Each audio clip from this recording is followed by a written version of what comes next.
Western railway મજદૂર સંઘ દ્વારા railway કર્મીઓ દ્વારા એક વિરોધ કરવામાં આવી રહ્યો છે। પોતાની પડતર માંગણીઓ અંતર્ગત મજદૂર સંઘ ઓફિસ એટલે કે રેલવે મજદૂર સંઘની ઓફિસથી લઈ ડીઆરએમ ઓફિસ સુધી ચાલીને તે લોકોએ વિરોધ કર્યો છે। એક વિરોધ રેલીનું આયોજન કરવામાં આવ્યું છે। પોતાની પડતર માંગણીઓ એટલે કે જૂની પેન્શન યોજના, ખાલી પડેલી જગ્યાઓ ભરવામાં આવે, જેટલી 15 વિવિધ માંગણીઓ છે, આ માંગણીઓને લઈને તે લોકો વિરોધ કરી રહ્યા છે। તેઓ કહી રહ્યા છે કે જો સરકાર દ્વારા માંગણીઓ સ્વીકારવામાં નહીં આવે ત્યાં સુધી આ સપ્તાહમાં તે લોકો વિરોધ યથાવત રાખશે। વેસ્ટર્ન રેલવે મજદૂર સંઘની ઓફિસથી ડીઆરએમ ઓફિસ સુધી રેલી કાઢી અને વિરોધ નોંધાવી છે અને ડીઆરએમને આવેદનપત્ર પાઠવી અને રજૂઆત કરી છે। જૂની પેન્શન યોજના, રેલવેમાં ખાલી પડેલી જગ્યાઓ ભરવામાં આવે સહિત વિવિધ 15 જેટલી માંગણીઓને લઈને આવેદનપત્ર પાઠવવામાં આવ્યું છે। 17મી માર્ચથી 21મી માર્ચ 2025 સુધી એક સપ્તાહમાં વિરોધ પણ નોંધવામાં આવશે। જો ભારત સરકાર માંગ નહીં સ્વીકારે તો આગામી સમયમાં ઉગ્ર આંદોलन અને रेल रोको आंदोलन पर કરવામાં આવશે તેવી ચીમકી ઉચ્ચારી છે। हमारी जो मुख्य मांगे हैं, जिसमें कि हमारे डिविजनल सेक्रेटरी ने आपको सबको लिख के राइटिंग में भी दिया है,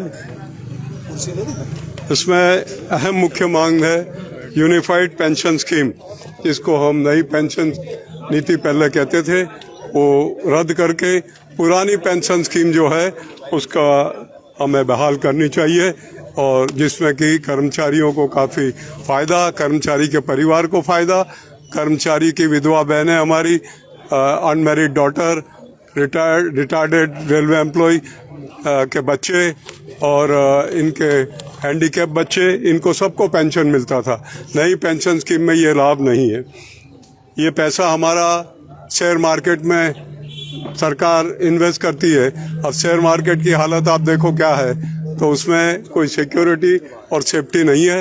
भारत सरकार का उत्तरदायित्व है कि पेंशन देना, इतने सालों की सर्विस के बाद वो पेंशन हमें मिलना चाहिए पुरानी पेंशन स्कीम के तहत।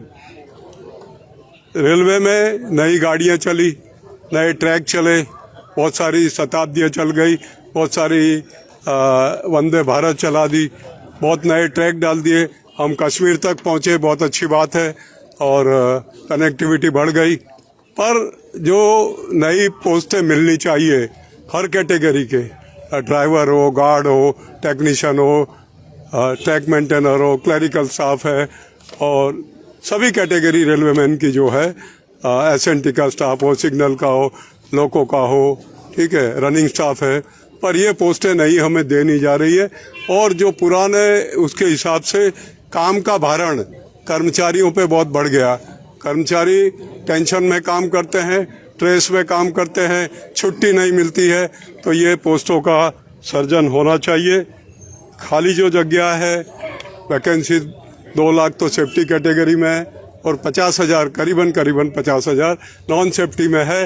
रेलवे में युवाओं को नौकरी मिले, ये वैकेंसीज भरनी चाहिए, ये भी इसमें हमारी मांग है। ट्रैक मेंटेनर भाइयों से जुड़ी हुई एलडीसी ओपन, ये भी उसमें जुड़ी हुई मांग है हमारी, वो भी मिलनी चाहिए। रनिंग स्टाफ जो हमारा है, उसमें 70% किलोमीटर भत्ते को इनकम टैक्स से मुक्त करना चाहिए, इनकम टैक्स उस पर नहीं लगना चाहिए, ये भी मांग है। जनवरी 21 से और लेके जो जनवरी 20 से जून 21 तक हमारा महंगाई भत्ता, डियरनेस अलाउंस, और पेंशनर जो हमारे रिटायर हुए उसका डियरनेस रिलीफ, ये भारत सरकार ने कोरोना में फ्रीज़ किया था, उसको बंद किया, फ्रीज़ किया। फ्रीज़ यानी जब फ्रीज फिर डीफ्रीज भी करना चाहिए ना, तो उसको आज दिन तक नहीं किया। हमारे रेल कर्मियों ने 1 दिन की तनख्वाह कोरोना में जो लोग त्राहित हुए उनके लिए भी दी, तो ये हमारे लिए बहुत बड़ी बात। मैं अक्सर कहता हूँ कि भारत सरकार और रेल मंत्रालय को, राघवैया जी ने उस टाइम पे दादा थे, उन्होंने भी कहा था, उन्होंने तो नरेंद्र भाई सम्मानीय रेल बड़ा प्रधान जी को चिट्ठी लिखी थी कि 3,360 रेल कर्मी हमारे कोरोना में भारत देश और हमारे देश राष्ट्र को सेवा देते हुए आम जनता के लिए उनका स्वर्गवास हुआ। ऐसा पैरामेडिकल स्टाफ, पुलिस, डॉक्टर्स, इनके अलावा रेल कर्मचारियों ने ये काम किया है, तो हमें कोरोना वॉरियर के रूप में माना जाए, वो डिक्लेयर किया जाए, और हमारी जो ये डीए वगैरह फ्रीज हुआ, जो जायज़ मांगे हैं, भारत देश की लाइफलाइन आज रेलवे है। रेलवे आप इतनी गाड़ियां चलती है हमारी, डेडिकेटेड फ्रेट कॉरिडोर हम चला रहे हैं, बहुत सारी बातें हैं। बुलेट ट्रेन चलाने की बात प्रधानमंत्री श्री ने की है, वो भी हमारे लोग चलाएंगे।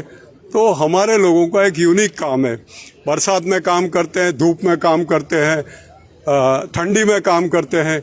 जब हम लोग अपने घर पे कंबल ओढ़ के सो जाते हैं, तब हमारे लोग और कड़ी मेहनत करते हैं, सभी रेल कर्मचारी, सभी कैटेगरी। आपकी तो अगर ये मांग नहीं संतुष्टि गई तो आप आगे क्या करेंगे?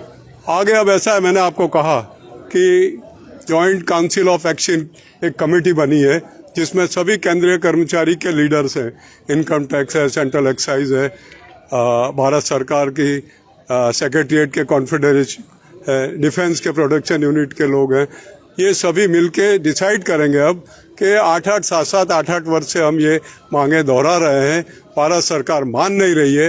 अगर अब आगे नहीं मानेगी तो हमारे पास और तो कोई चारा नहीं है। हम फिर ये जो हमारा एजिटेशन है, वो जैसा दिल्ली में तय करेंगे, उसको हम उग्र करेंगे, और हो सकता है हमें मजबूरन हड़ताल पे भी जाना पड़े। रेल का चक्का जाम हो सकता है? रेल का चक्का हाँ, अगर ये सरकार, हमारी भारत सरकार, हमारे वित्त मंत्रालय, रेल मंत्रालय, और ये मांगे हमारी नहीं मांगे तो चक्का जाम हो सकता है। अब हमारे पास और कोई चारा तो है नहीं। रेल कर्मचारियों को हम क्या जवाब दें? हमने 2 बार सीक्रेट बैलेट, हड़ताल का बैलेट का हमने लिया लोगों से व्यूज़। अब लोग, इवन हमारे प्रेस के भाई पूछते हैं कि भाई आपने बैलेटिंग करवाया, स्ट्राइक बैलेट करवाया, अब आप क्या कर रहे हो आगे? तो मजबूरन फिर हमारे पास तो और कोई चारा नहीं। वेस्टर्न रेलवे मजदूर संघ, जो कि एक national federation of Indian railway में न्यू दिल्ली का घटक है, NFIR के आह्वान पे हमने ये दिनांक 17 से 21 विरोध सप्ताह का आयोजन किया है। ये विरोध सप्ताह के आयोजन के पीछे हमारा मेन मकसद है कि हमारी जो डिमांड है वो फुलफिल सरकार नहीं कर रही है। रेल मंत्रालय का नेगेटिव अप्रोच है, उनको हम हमारा विरोध प्रदर्शन करके सरकार को हमारी आवाज़ पहुंचाना चाहते हैं। 17 से 21 तक पूरी वेस्टर्न रेलवे में और पूरी इंडियन रेलवे में हर जोन में इसी तरह विरोध प्रदर्शन, धरना, डेमोन्स्ट्रेशन का NFIR और वेस्टर्न रेलवे मजदूर संघ द्वारा आयोजन किया गया है। हमारी मेन जो डिमांड है वो है OPS, ओल्ड पेंशन स्कीम, जो 24 अगस्त 2024 को प्रधानमंत्री जी ने कैबिनेट के माध्यम से OPS बहाली करने के बजाय UPS का जो डिक्लेरेशन किया है, जिनका अभी जनवरी में गैजेट नोटिफिकेशन भी निकला है, उसके विरोध में हम ये प्रदर्शन कर रहे हैं। क्योंकि हमारी मेन डिमांड जो OPS है, वो पूरी हमारी बातें UPS में कवर नहीं है। UPS में बहुत सी कमियां है। UPS और NPS में हमें ज़्यादा कोई फ़र्क दिखता नहीं है, इसलिए हम हमारा विरोध दर्ज कर रहे हैं और OPS बहाल करने की डिमांड कर रहे हैं। इनके अलावा 8 पे कमीशन, 8वें पे कमीशन का गठन करने की भी बात है। सरकार ने डिक्लेरेशन कर दिया है, लेकिन अभी तक पे कमीशन का गठन नहीं हुआ है। चेयरमैन पे कमीशन नॉमिनेट नहीं हुआ है, कमेटी नहीं बनी है, कमेटी को टर्म्स ऑफ रेफरेंस नहीं दिया है। ये भी हमारा मेन मुद्दा है। इनके साथ साथ इंडियन रेलवे में आज करीब 3 लाख वैकेंसी है, जिनकी वजह से, जो वैकेंसी नहीं भरने की वजह से पूरी इंडियन रेलवे में जो हमारे 12 लाख कर्मचारी काम कर रहे हैं, उनके ऊपर वर्कलोड का बोझा है और उसे हम क्वालिटी कॉम्प्रोमाइज़ कर रहे हैं।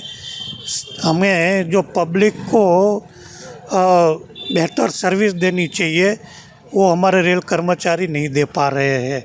तो ये वैकेंसी भरने का, और ख़ास करके सेफ्टी कैटेगरी में जो वैकेंसी है, जैसे कि स्टेशन मास्टर है, लोको पायलट है, ट्रेन मैनेजर है, सिग्नलिंग स्टाफ है, ऑपरेटिंग स्टाफ है, जो रेल चलाने में रीढ़ की हड्डी का काम करते हैं। इस जगह पे जो वैकेंसी है उससे हमें कभी कभी सेफ्टी से भी कॉम्प्रोमाइज़ करना पड़ रहा है। आपकी मांगे नहीं मानी गई तो आगे आगे अगर हमारी मांगे नहीं मानी गई तो हम आगे हमारी कमेटी में निर्णय लेके रिजोल्यूशन पास करके हम और भी हमारा आंदोलन तेज करेंगे और ज़रूरत पड़े तो हड़ताल का नोटिस भी देंगे।